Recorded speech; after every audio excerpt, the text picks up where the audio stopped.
Krishna Hare Hare, Hare Ram, Ram Ram, Hare Hare, Hare Krishna Krishna Krishna, Hare Hare, Hare Ram, Ram Hare Hare. Jai Shri Krishna Chaitanya Prabhu Nityananda, Shri Advaita Gadadhar Shri Jai Shri Krishna Chaitanya Prabhu Nityananda, Shri Advaita Gadadhar Shivasadi Gaura Bhakta Vrinda. Jai Shri Krishna Chaitanya Prabhu Nityananda, Shri Advaita Gadadhar Shivasadi Gaura Bhakta Vrinda. He Krishna Karuna Sindhu Deenabandho Jagatpate, Gopesha Gopi Kanta Radha Kanta Namostute. तप्त कंचन गौरंगी राधे वृंदानेश्वरी, वृषभानुसुते देवी प्रणमामि हरिप्रिये. नारायणं नमस्कृत्य नरं चैव नरोत्तमं, देवीं सरस्वतीं व्यासं ततो जयमुदीरये. श्री राधे गोलोकानंद भगवान की Jai. Hare Krishna. Hare Krishna, everybody. Hare Krishna. Hello Nisha, Hare Krishna. Hare Krishna, everyone. Nice to see Hare you. Krishna, everyone. Long time. Hello Tarun. Krishna Jyoti, Sachin. Hare Krishna. Alright, so कल हम लोग श्लोक 9 पढ़ रहे थे, and as we know this chapter 26 is about the fundamentals of this material nature. Yeah, और कपिल मुनि देवहूति को continuously बता रहे हैं what are the fundamentals of material nature, जैसा कि हम लोग पढ़ रहे थे पिछले श्लोक में. And then श्लोक 9 is what we were reading yesterday, where it says देवहूतिरुवाच प्रकृतेः पुरुषापि अनं पुरुषोत्तम ब्रूहिर्कारणयोरस्य सदसच्चयदात्मकम्. So Devahuti said, O Supreme Personality of Godhead, kindly explain the characteristics of the Supreme Person and his energies. For both of these are the causes of this manifest and unmanifest creation. Yeah. So Devahuti क्या पूछ रही है? Lakshanam, first is Purush Shapi, Lakshmanam, Purushottam. So both characteristics of the Supreme Person and then also about his energies. Yeah. And because his energies are the cause of Sat Asat. Like you must have heard about like Sat and Asat world, nature, Prakriti, Sat and Asat Prakriti. So that's the manifest and unmanifest creation. So that's what Devahuti is asking to Kapil Muni, and Kapil Muni is going to now explain it. Yeah. And in nice purport, it says the material nature is ever existing, and the Lord is the supreme cause for both the subtle and gross manifestations of this material world. Yeah. So we'll start with the next slok, 10. Anilji? जी हाँ.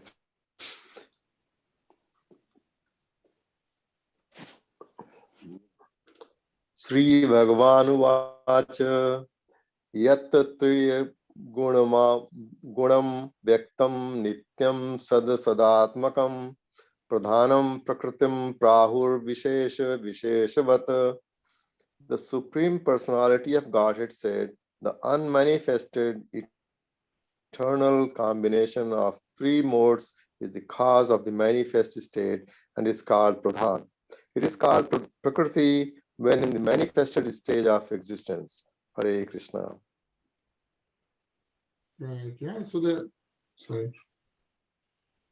Sri Bhagavanu Vach, and who is that? Supreme Personality of Godhead said. Who said that? Who is the Supreme Personality of Godhead? Yeah. Who is saying this? Kapil Muni. Kapil Muni, right? Kapil Muni is the Supreme Personality of Godhead because he is none other than avatar of Lord Vishnu. Vishnu. Right? And Vishnu I don't know if you remember, all our Canto 1 and 2, where the whole expansion of the universe was mentioned, right? Like Shirodakshaya Vishnu and Garbhodakshaya Vishnu, right? So you remember like how the Vishnu and then the Lord Shri Krishna, yeah? So the Supreme Person of Godhead, which is Kapil Muni here, is saying that the unmanifested eternal combination. So Asat Prakriti, right? Asat, unmanifested, Adrish world, with the combination of the three modes, when that Mahat Tattva, I don't know if you also remember, like we talked about Mahat Tattva, right? How the whole thing gets manifested. But that, with the combination of the three modes, right? And three modes we know. The modes of goodness, patience, and ignorance. Yeah, Rajogun, Satogun, and Tamogun. When that comes in the combination of those three modes, what happens is the cause of the manifest state and is called Pradhan. So before the manifest state, it's called Pradhan. And then once it's manifested, that's this Prakriti. That's the nature which we saw now, which we see now, right? Says here, Pradhanam, then Prakritim, Prahur, Vishesham, Visheshwar. So that's the Prakriti when it's in the manifested state of existence.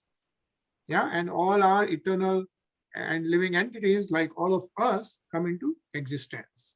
Yeah, that's what Kapil Muni is saying, how the Prakriti comes into existence. Yeah. And he says the condition of the material nature immediately previous to its manifestation is called Pradhan. Yeah. So before this becomes Prakriti, the condition before that is Pradhan. Yeah.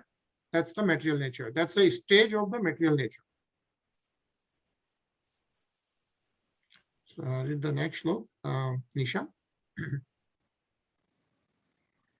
Panchabir Brahma Chaturbir Dashabhistatha Etachatur Vishatikam Ganam Pradhanikam Vidu. The aggregate elements, namely the 5 gross elements, the 5 subtle elements, and the 4 internal senses, the 5 senses for gathering knowledge, and the 5 outward organs of action are known as the Pradhan. Hare Krishna. Krishna. Yeah. So Kapil Muni Prakriti ko abhi describe kar rahe hain, right? Pradhan and then Prakriti in the manifested stage. And how is that coming together? It says Panch Brihe. So that is referring to the 5 gross elements, 5 sthul elements, yeah, which we can see. Then Panch Bhi, again, like the 5 subtle elements, which are the Suksham elements. And we will see in the upcoming shloks what are those elements. Yeah. The gross elements we already know, the sthul elements, right? Panch Tattva. What are those 5? Right? How the whole... Vayu, Jal, Prithvi. Right. Yeah. So those 5 elements we already know. Agni, Vayu, Akash, Prithvi, and Jal. Yeah. Those are the gross elements. And there are 5 subtle elements, which refers to taste and all that, which we'll see. And then 4 internal senses. Yeah. Chaturbhida. And then it says the 5 senses of gathering knowledge. That is Gyanendriya. Like you must have heard about Gyanendriya, right? So there are 5 Gyanendriya and then 5 outward organs of action. So action is the Karmendriya. So there are 5 Gyanendriya and 5 Karmendriya. It says here Dasha Bistaka. Dash is 10, referring to 10, which is 5 Karmendriya and 5 Gyanendriya are known as Pradhan. Okay. And that's aggregate elements, which comes to around 24, yeah, is known as Pradhan. So we'll just, let's just read this quickly, Tarun. According to Bhagavad Gita, the sum total of the 24 elements described herein is called the Yonir Mahad Brahma.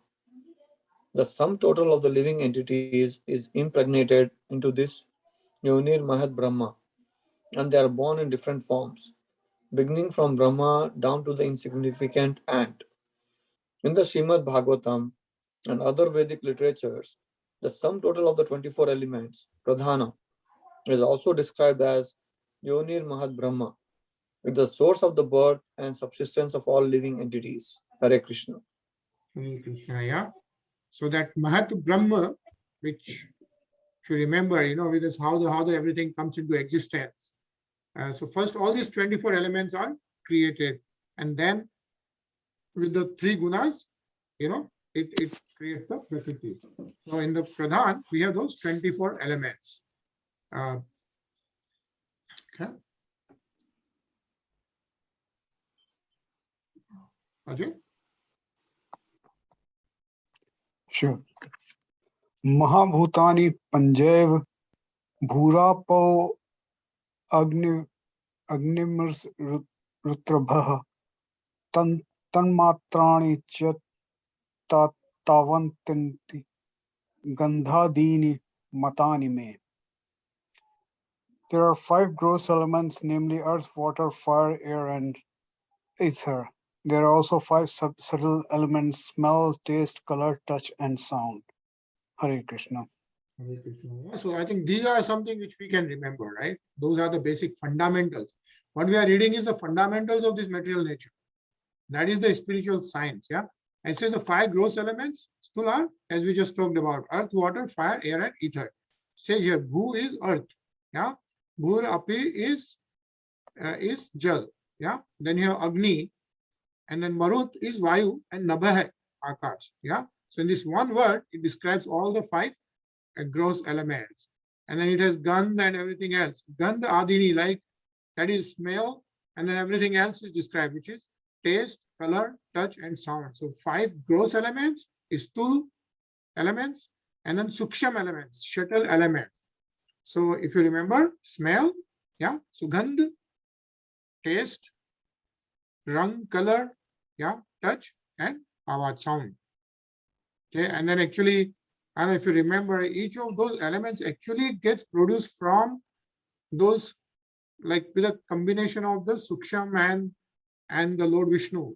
And in one of the chapters, if you remember, we say like how the sound came into existence, right? So the ether came into existence, and when Lord Vishnu looked at it, that's how the sound came in existence. Then going below, how the air came into existence, and how the jal, and then each of those, like smell, Sugandh, at the end, bottom was earth. And with the earth, you got smell, Sugandh, but then everything else also together, right? So, but in any case, like these are the 5 gross elements, and those are the 5 subtle elements.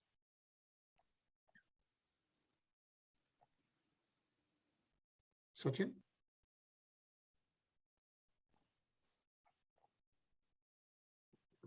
इंद्रियाणि दश श्रोत्रम त्वग दुग्र सन नासिकः वाक्करौ चरणौ मेढ्रम पायु दशम उच्यते. The senses for acquiring knowledge and the organs for action, number 10, namely the auditory sense, the sense of taste, the tactile sense, the sense of sight, the sense of smell, and the active organs of speaking, working, traveling, generating, and evacuating. Hare Krishna. Hare Krishna, yeah. So this is given then the Karmendriya and the Gyanendriya. Yeah, what are the Gyanendriya? Yeah. So listening, seeing, smelling, right? All those senses are known as Gyanendriya. And then the active organs, the actual Karmendriya, yeah, like the organ used for speaking, right? Tongue, working, all that. Yeah, so that's given as Gyanendriya and Karmendriya.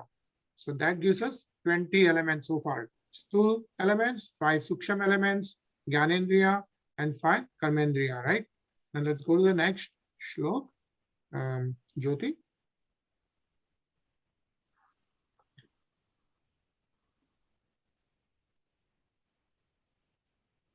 And Jyoti, you are there?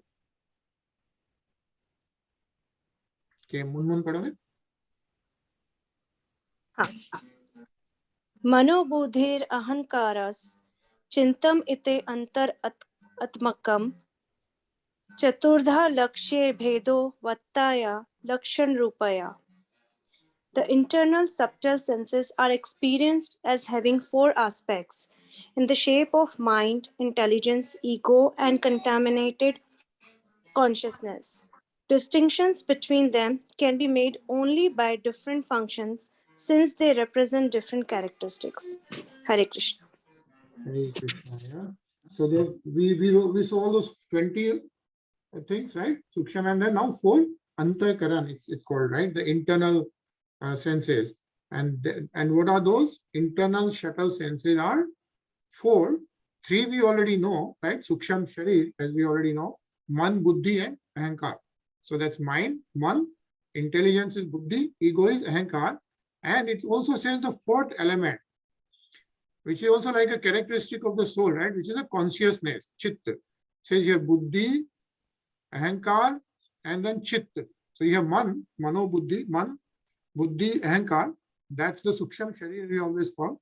And Chit, right? We have been reading in last chapter, like this Chit, the consciousness, when it's connected with the 3 modes of material nature, yeah, then we are, that's how we get conditioned. And then we forget who we are, right? And we think we are this body and we get into this material nature.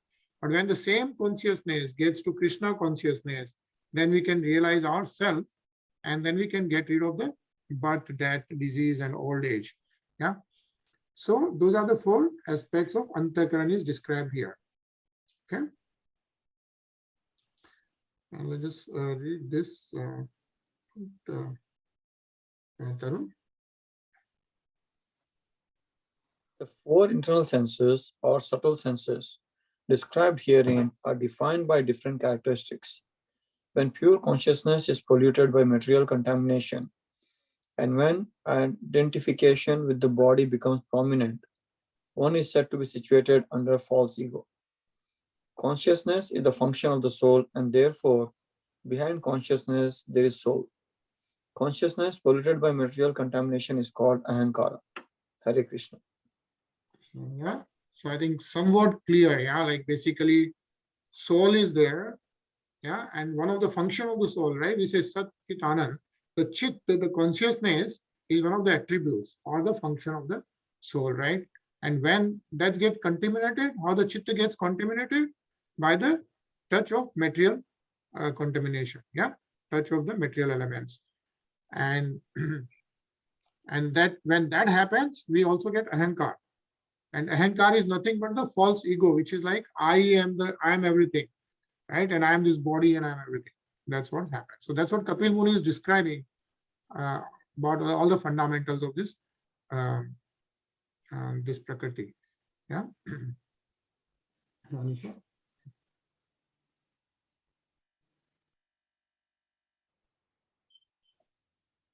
Manisha? एतावानेव सांख्यतो ब्राह्मणः सगुणस्यः सन्निवेशो मया प्रोक्तो यः कालः पंचविंशकः. All these are considered the qualified Brahman. The mixing element, which is known as time, is counted as the 25th element. Hare Krishna. Hare Krishna. Yeah. So very interesting here now. So all these are considered the qualified Brahma, right? Those 24 elements. And then how those elements come together, like how does it all work, right? And that is Kal, right? We know all the, like Kala hai, Panchvishaka hai. Panchvishaka is the Pachisma element, right? That's Kal. That's the time. Yeah. And it's also said like Kal is nothing but also the manifestation of the Lord himself. But when Kal and these 24 elements together, that's when this whole Prakriti starts working essentially, right? But Kal, the time, is counted as the 25th element. And actually interesting purport. Let's read this, Ajay. Sure. According to Vedic version, there is no existence beyond Brahman. Brahma. Mhm. Brahma. Suvan Bhav Idam Brahma. Chandogya Upanishad 3.14.1. It is stated also in the Vishnu Puran that whenever we see whatever we see is Purusha Brahmana Satvik. Everything is an expansion of the energy of the Supreme Absolute through the Brahman. When Brahman is mixed with the three qualities, goodness, passion, and ignorance, there results the material expansion, which is sometimes called Saguna Brahman, and which consists of these 25 elements. Krishna. Hare Krishna. Jyoti, you are there? In the Nirguna Brahman, where there is no material contamination, or in the spiritual world, the three modes, goodness, passion, and ignorance, are not present. Where Nirguna Brahman is found, simple unalloyed goodness prevails.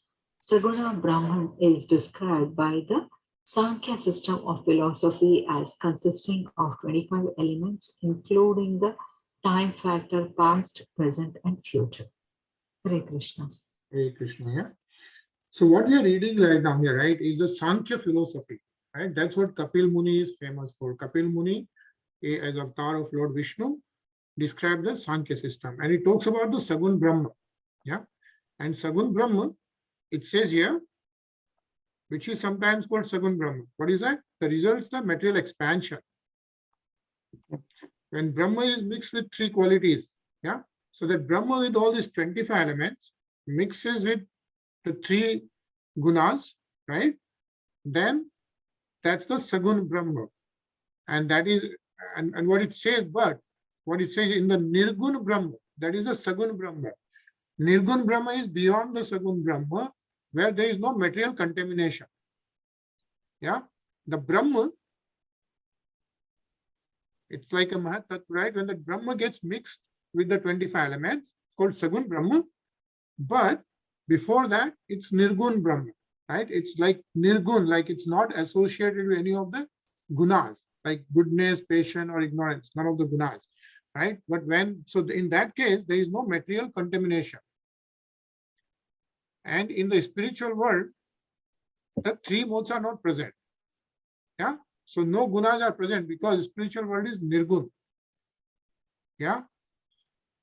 And it says that when Nirgun Brahma is found, simple unalloyed goodness prevails. Yeah. There is like even beyond Satogun, just simple unalloyed goodness is there in the Nirgun Brahma. Okay. And the Sankhya system of philosophy describes the Sagun Brahma, which consists of those 25 elements. And 25 element, the most important element in this is the time factor, the past, present, and future. Kal. Yeah.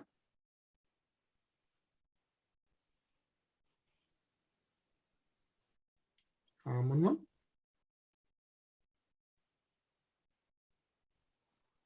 Prabhavam Purusham Prahum Kalmeke Yato Bhayam Ahankaram Ravi Mudyuste Kartum Prakriti Mishyam Miyushah. The influence of the Supreme Personality of Godhead is felt in the same factor, which causes fear of death due to the false ego of the deluded soul who has contacted material nature. Hare Krishna. So now what happens, right?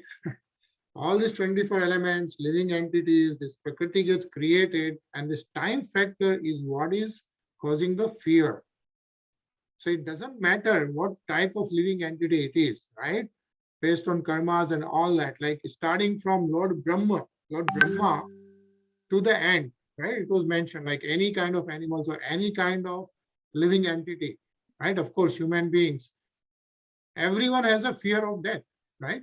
If you see, it's not just human beings. You take any animal or anyone, like doesn't matter what material body one possesses, everyone has a fear of death, right?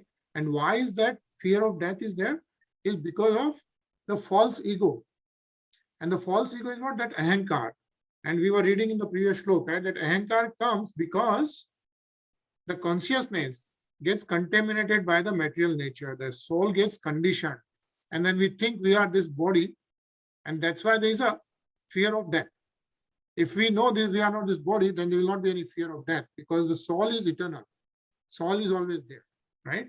So that's what is being mentioned, that the influence of the Kal causes fear of death due to the false ego of the deluded soul who has contacted the material nature. Yeah. And like as what we are reading right now is Kapil Muni describing what are the fundamentals of this material nature. Yeah. And so it's a nice purport. Let's read this, Ajay.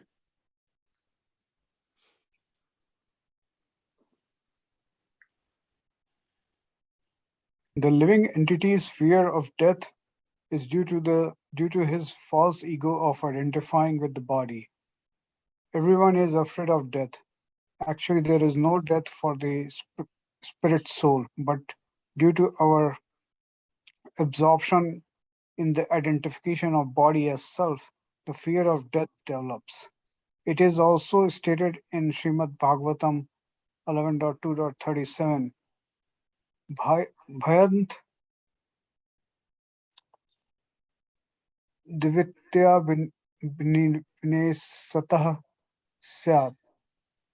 Divitya refers to matter which is beyond spirit. Matter is the secondary manifestation of spirit, for matter is produced from spirit. Just as the material elements described are caused by the Supreme Lord or the Supreme Spirit, the body is also product of the spirit soul. Therefore, the material body is called the Vitya, or the second one, or the second. One who is absorbed in this second element or second exhibition of the spirit is afraid of death. When one is fully convinced that he is not his body, there is no question of fearing death, since the spirit soul does not die. Hare Krishna. Hare Krishna. Yeah.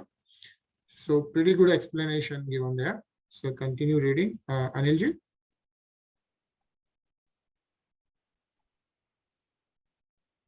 Anilji. Yeah. If the spirit soul engages in the spiritual activities of the devotional service, he is completely freed from the platform of birth and death. His next position is complete spiritual freedom from a material body. The fear of death is the action of the kala or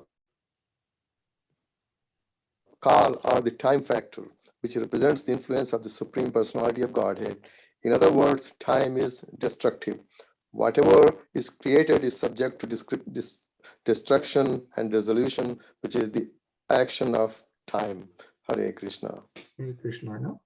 So, whatever is written, there is no debate about this, right? We already know that, the fear of death is, of course, the action of the Kal, right? We know, like, as the Kal, the time progresses, the material body, gets old and old, and then there is always a fear of death. Yeah. But what is being mentioned is the spirit soul engages in the spiritual activities of devotional service. Yeah, that's the key part. And we know what the devotional service is. How do we do the devotional service? Chanting, praying. Right, yeah. So chanting, we start with the chanting, praying, Shravanam, Kirtanam, reading Srimad Bhagavatam, yeah, doing services in the temple. So those are the devotional services which are much higher than even like normal Satogun and all the other services, right? So what happens when the soul engages in the spiritual activities of devotional service, that will slowly and slowly takes us away from the platform of birth and death, right? And that's the next position is completely spiritual freedom from the material body. Yeah. So that's what is being mentioned here. So let's just read the Jyoti. 1 minute. 1 minute. Okay. Time is a representation of the Lord, and it reminds us also that we must surrender unto the Lord. The Lord speaks to every conditioned soul as time. He says in Bhagavad Gita that if someone surrenders onto him, then there is no longer any problem of birth and death. We should therefore accept the time factor as the Supreme Personality of Godhead standing before us. This is further explained in the following verse. Hare Krishna. Hare Krishna. Thanks, Jyoti. So, like further explained, so we'll continue to read about Kapil Muni's explanation of the Sankhya system about this fundamentals of material nature. Yeah, since we only have 2 minutes left, I think we are going to pause here. It's Thursday, so we'll take a break for the long weekend. Yeah, so everyone enjoy the long weekend, and then we'll see you back on Monday at the same time, 9:30. Yeah. Any comments or any suggestion, feedback? It's all becoming clearer, right? I think there's a lot of information inside. And next time, everyone should remember what are those 25 elements. That will be the quiz. So, all right, I think so. We'll hear the kirtan since only 2 minutes left, and then we'll see you on Monday. Yeah, enjoy your weekend. Thank you. And yeah, and of course, we'll continue to. This week was Advait Acharya, who is one of the big acharyas, and we will talk more about him later on. But his Jayanti was on Monday, so this whole week we have been seeing the Mayapur celebration of Advait Acharya's Jayanti. Yeah, so we'll continue to do that. Keshavasya Krishna Bhakti Pade Devi Sattvattoi Namo Namaha Jai Sri Krishna Chaitanya Prabhu Nityananda Shri Advaita Gadadhara Srivasadi Gaur Bhakta Vrinda Hare Krishna Krishna Krishna Hare Hare Hare Rama Rama Rama Hare Hare Hare Krishna